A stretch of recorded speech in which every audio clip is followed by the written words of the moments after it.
So yan mga kaidol, mapagpalang araw po sa inyong lahat dyan. So andito ko ngayon sa bundok mga kaidol.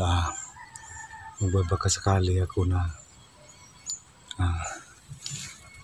mahanap po yung kapatid ko. So mga kaidol, baka magtaka kayo na kulang po yung mag-isa na nag-explore ngayon. Kasi po ay hindi ko maano yung kapatid ko na sa tuwing titignan ko yung video na ay talagang binubugbog siya na masyado. So hindi ako mapakali mga tol. So ang ginawa ko ngayon ay umalis ako na hindi nagpaalam sa aking mga kasamahan. Hindi ako nagsabi sa kanila na aalis ako. Kasi hindi na talaga ako katulog ng maayos sa paggabi sa tuwing maiisip ko yung kapatid ko. So umalis ako ng bahay na hindi ako nakapagpaalam sa aking mga kasamahan. So sana po mga kaidol ay kahit matuntun ko man lang yung nilagyan ni Efraim ngayon, kung ano talaga yung ginawa nila sa kanya. So huwag kayong mag-alala mga kaidol, hindi naman ako susugod na mag-isa. Kung sakali man na makita ko yung lugar na nilagyan ni Efraim, hindi na rin ako maghihintay ng 1 week na palugin ni Grigo. Gagawa rin ako ng paraan para kahit man lang ay matuntun ko sila. So huwag kayong mag-alala mga kaidol, ginagawa ko po ito dahil sa kapatid ko. Saka baka magtaka kayo na hindi ko sinabihan yung mga kasamahan ko, yung team namin. Kasi mga kaidol, ayaw ko pong madama yung mga kasamahan ko. So ayaw ko pong may isa na rin o dalawa na mabihag sa amin. So mas lalong lumaki yung problema namin. So ako na lang po ang gagawa ng hakbang. Alam ko po mga kaidol na hindi kayo papayag sa ginagawa ko na mag-explore na ako lang mag-isa.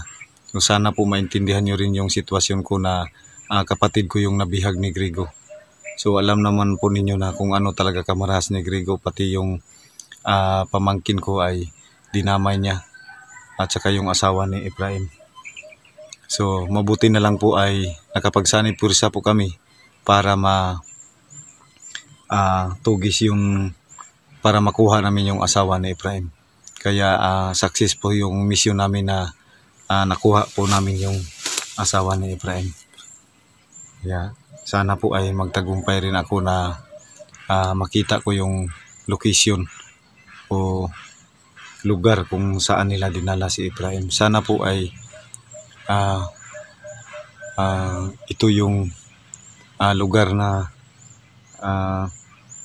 sinabi ng isang bandido na tinanong ko kung saan si Efraim dinala. Sana totoo yung sinabi niya. Baka sakali lang po ito. So kahit na mahirap mga kaidol, para sa pamilya mo ay gagawin mo talaga yung lahat ng makakaya mo para mailigtas lang sa kapamahakan. So yan mga tol, sana maintindihan nyo po yung sitwasyon ko ngayon bilang isang magulang na nagmamahal sa kanyang kapatid. So sana po, yun lang po ang hinihiling ko sa inyo. Sana rin po ay patuloy kayong magsubaybay sa lahat ng mga video na mai-upload ko. Malaking tulong na rin po yun sa aming mga vlogger na hindi pa po nakapagsahod. Lumalaban pa rin po kami para sa kapayapaan. Kaya maraming salamat po sa inyong suporta. So yan mga tol, uulitin ko. Sana po ay maintindihan nyo ako. Alam ko po na hindi kayo papayag mag-explore mag-isa. Pero ito po, gagawin ko talaga ito sa ayaw at sa gusto nyo para sa kapatid ko. Hindi na ako maghintay ng ilan pang oras o minuto na masayang. Kailangan ko talagang gumawa ng hakbang para makita ko yung kapatid ko na si Efraim. So maraming salamat pa rin po sa inyong suporta sa akin. So sana po patuloy kayong manonood sa lahat ng bawat anggulo ng aking video. Luzon, Visayas, Mindanao. Sana po ay So yan mga ka-idol, sa hindi pa po nakapag-subscribe sa aking channel, paki-subscribe po sa channel ko, Bird Strike TV. Pwede rin po like and share. Pakipindot na rin po sa button bell para updated kayo sa video na ma-i-upload ko. Yan mga ka-idol, may aso na naman na nakatahol. So doble ingat po tayo ngayon mga ka-idol, kasi ako lang po mag-isa mag-explore ngayon. So yan, shout out sa inyong lahat dyan. Nur Usman, Dol, maraming salamat sa inyong suporta. Jinilin Alandroque, Mona Lisa Mendoza, Ninit Galvis, Josephine Canyete, Idil Carmen, Rufina Adlaon, shout out sa iyo dyan, Dol. Linhugo, maraming salamat po Ma'am Linhugo sa inyong pag-intindi sa aming sitwasyon. So Susan Kadukoy, shout out po. Esther Hold, I'm very thankful for your support for my channel and all this time, Mr. Hold. Thank you for all. So maraming salamat sa inyo. So sa mga hindi ko po na shout out dyan, pasensya na po kayo kasi po yung litong-lito po yung pag-iisip ko, kasi sa palaging iniisip ko yung kapatid ko. So kailangan ko na pong gumawa ng hakbang para rin sa kapayaan. So shout out, paki-subscribe na rin po sa mga kasamahan ko, sa mga hindi pa po nakapag-subscribe sa aming mga channel sa kasamahan ko. Huwag niyo na rin pong kalimutan i-subscribe Adventure 05, Ephraim TV, G. Chris TV, Ranel Adventure, Ilmer Adventure, Caps TV. So Go 69 po. So maraming salamat po sa inyong pag-support sa aming mga channel. Hindi po kami magkaganito kundi dahil sa inyo. So malapit ko na po yung makuha yung sana po ay kasahod na rin po ako para makatulong din ako sa mga kasamahan ko na nangangailangan ng tulong. Gusto kong tumulong mga ka-idol pero wala talaga akong magawa kasi wala pa po akong sahod sa sweldo. Hindi naman sa nagpaparinig ako sa inyo, pero yun talaga ang purpose ko pag makasahod na ako. So maraming salamat sa inyong suporta, lalong-lalo na kay Ruel Midjola, Go 69. Maraming salamat sa inyong dalawa mag-asawa, Adventure 05. Kahit anong mangyari man ay hindi ko kayo makakalimutan sa inyong tulong na naibigay kay Bird Strike TV. So tandaan nyo, ako po hindi magsasawang magpapasalamat po sa inyo. So yan mga ka-idol, hindi na po tayo magtatagal dito. So titignan po natin yung paligid para maano natin na para sigurado po tayo. So kunting ingat lang po mga ka-idol kasi mahirap maglakad mag-isa. Sana po ay makita ko yung si Ephraim.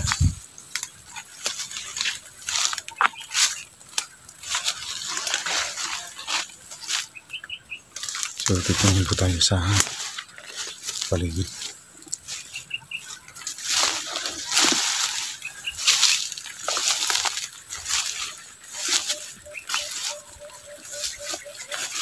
So kailangan po tayo mag-ingat mga ka-idol.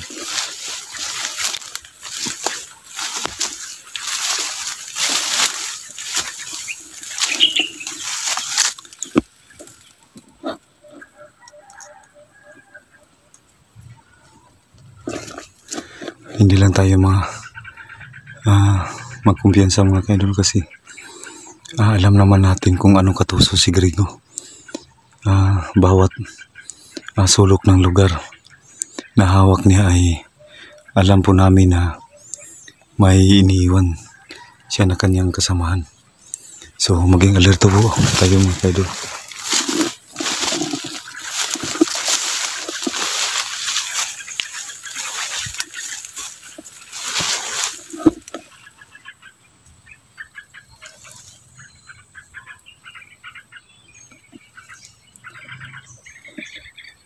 Kailangan ko po itong gawin mga tol para sa kapatid ko. Hindi ako titigil hanggat hindi ko sila makikita.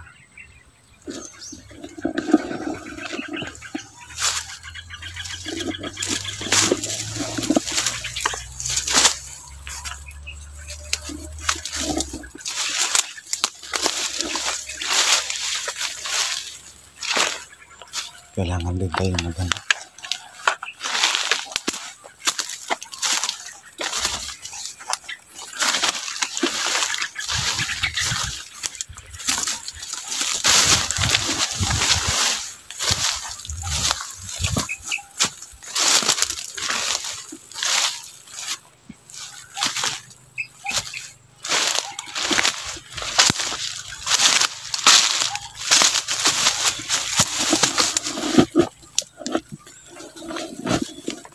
So kailangan natin.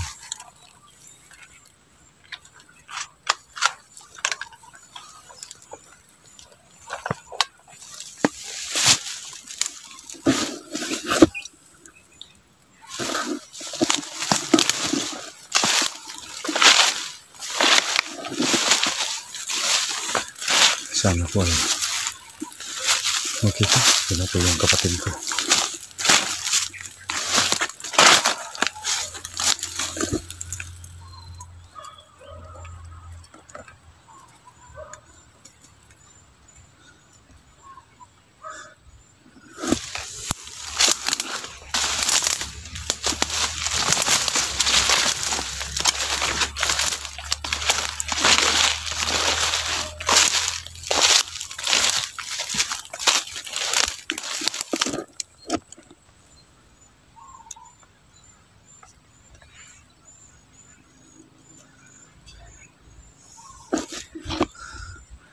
Tahimik yung lugar mga kaidol.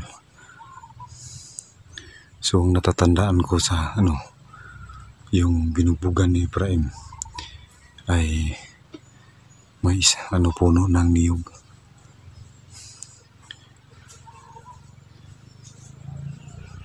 Yan. May motor mga kaidol.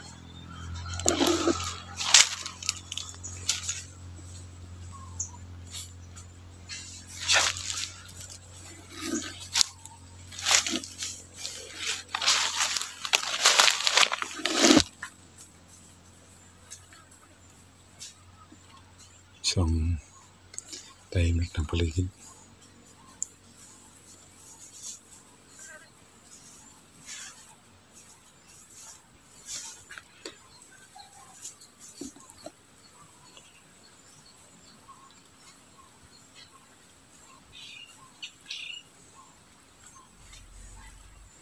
So kailangan na natin mga kaidol. Huwag lang natin itaas yung ating kamera kasi para makita natin yung kalaban.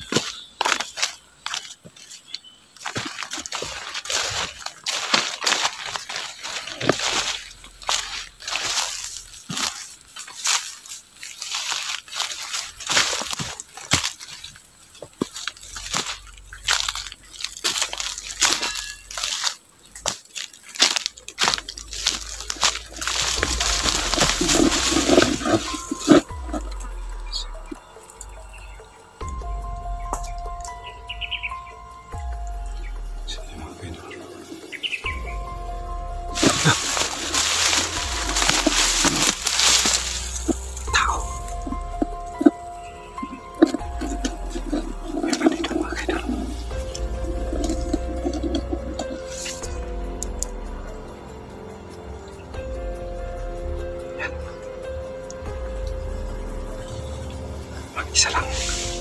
Titignan natin yung paligid.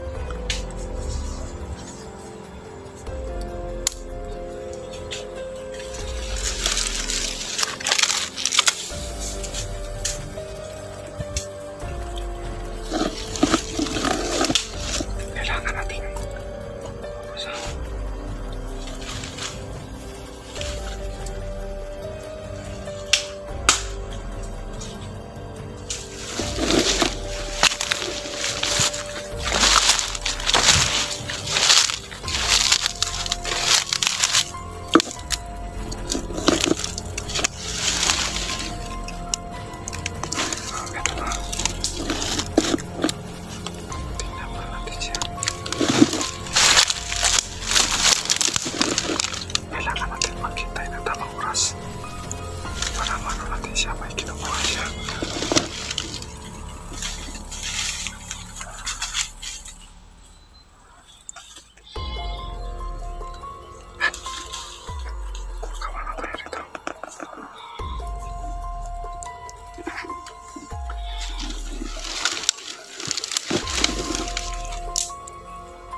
Saan sa kaliwa?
Kabala!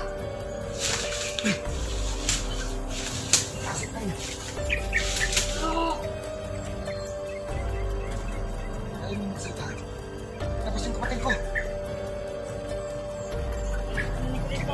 Balik si Raya!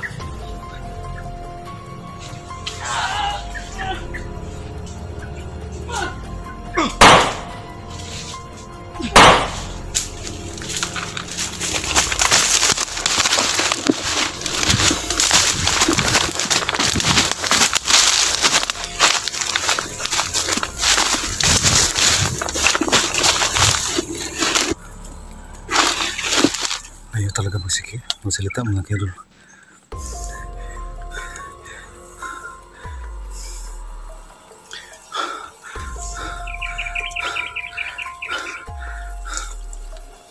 Ayaw talaga itong si Rico. Kahit saan may inalagay siyang mga tauhan niya.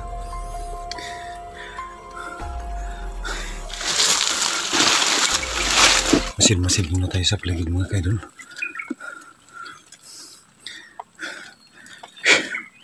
Sana po ay makita ko yung kapatid ko.